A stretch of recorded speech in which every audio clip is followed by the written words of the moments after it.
How to respond in an argument. You probably throw out many fallacies that constitute invalid and false statements. Pay attention because in 3 minutes you will know what fallacies are and realize they shouldn't be used. Hi, my name is Kylie Harrison and I will be informing you about fallacies. I will first state what they are, then I will discuss two different types and examples that pertain to them. Fallacies is described from the book that is a false reasoning that occurs when someone attempts to persuade without adequate evidence or with arguments that are irrelevant or inappropriate. According to Nur Rodman, in his journal about fallacies, he states that there are two basic types of fallacies, the formal and the informal fallacies.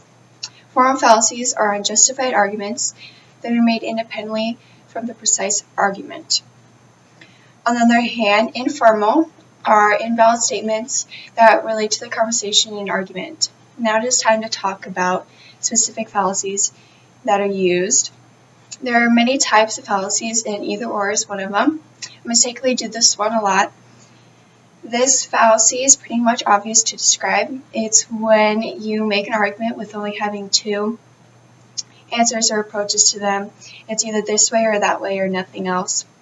An example of it would be when a mom says to her child, either you eat the stuff that I made for dinner or you don't eat dinner at all. To resolve this issue, the child could decide to make something else. However, the mother is trying to resolve the argument with just two possibilities. From just using two arguments and facts, other fallacies may use many and could mislead an audience member. Fallacy that diverts the overall message and intention of a speech or uses relevant facts as distractions is called red herring. This fallacy is actually named from when people would go fox hunting. They would drag a red herring, which is a type of fish, on the trail so the dogs would not be able to sniff out the fox because it would be diverted from the smell of the fish.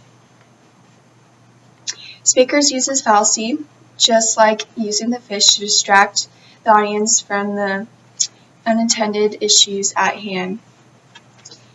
If you get in trouble with your parents about something and you say, I'm sorry for the thing that I did, however, as parents you should have taught me better not to do the thing that I did, is an example of this fallacy. You can see how the child shift the conversation away from him and onto the parents and their parenting.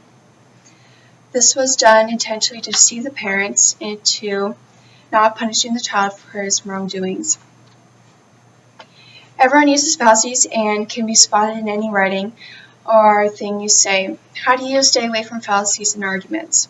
According to J.L. Mackie in his encyclopedia, he states, all sorts of attachments, passions, and emotional prejudice can foster fallacies, and one of the chief means for the avoidance or detection of fallacies is to consider a problem calmly. Next time you get in an argument, you will know what fallacies are and will be able to stay away from using two of them. I challenge the audience to try to be fallacy-free. Thank you.